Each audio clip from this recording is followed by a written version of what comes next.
Hello everyone, it's me again, Tarsher. Samahan niyo ako, magluto tayo ng very simple food. It's beef, broccoli, and bell pepper. Of course, bell pepper, broccoli, beef.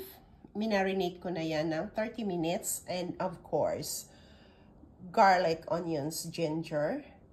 See you in a bit. Magluto na tayo. Let's start cooking. Olive oil. So, unahin muna natin iprito yung konting mantika lang, konting olive oil, yung beef. So we just fry the beef first. Ilagay na natin silang lahat. Yeah.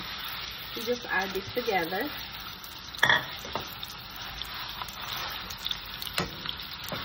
I-brown lang natin siya konti.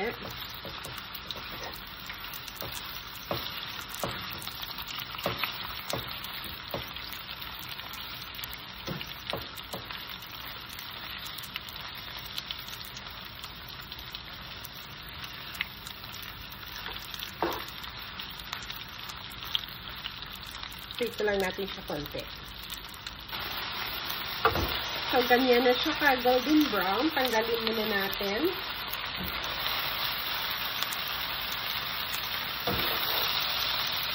Tanggalin muna. And this is the way I cook my beef with broccoli. So, nasa sa inyo yun kung ano yung technique nyo. Ako, prito ko pa ng konti yung beef para masarap talaga siya.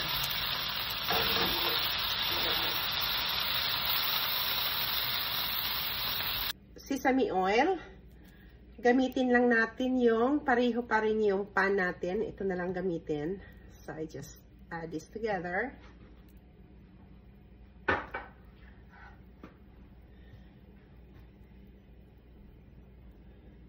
Sibuyas at saka bawang.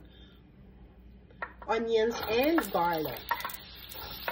So, I just add this together para sabay na sila.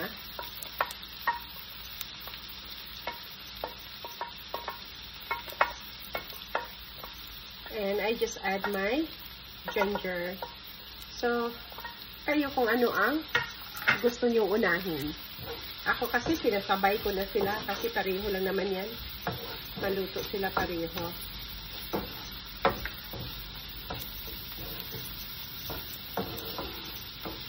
So, ipa-golden brown lang natin siya.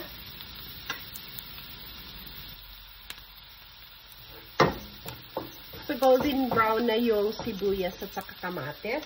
So, just add the meat. Ganyan lang siya kadali.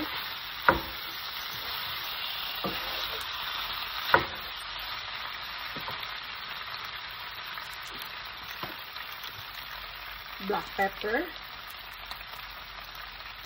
Mga a teaspoon of black pepper lang.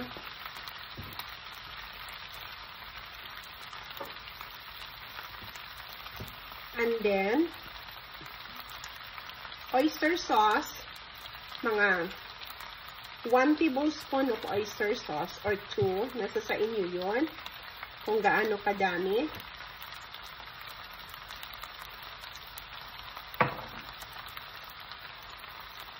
And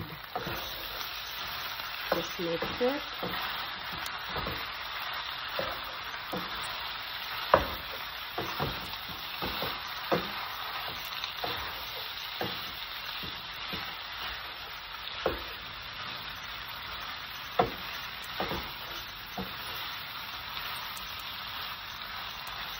And you just add 1 cup of water.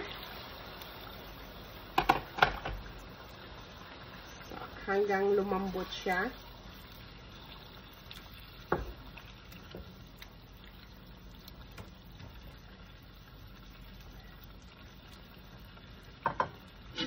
Takpan natin.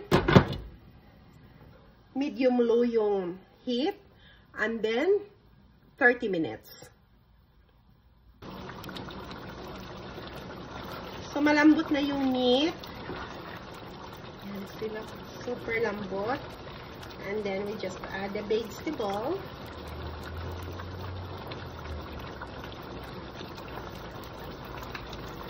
That's the bell pepper. I-mix lang natin siya.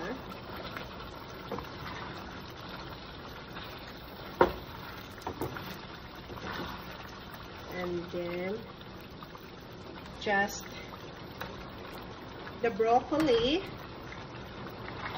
Napaka-easy, diba? And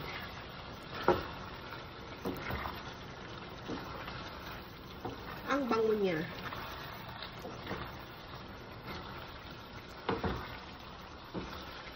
Kasi yung broccoli, luto na yan dahil binlance ko na siya. So, and, yeah.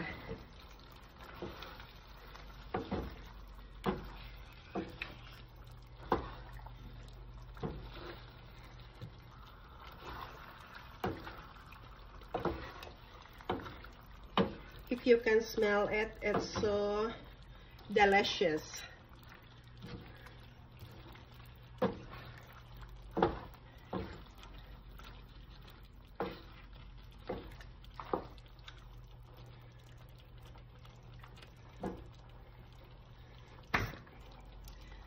So, our beef broccoli with bell pepper, luto na siya. Kain na tayo. Let's eat. Thank you so much for watching. See you in our next video. Bye for now.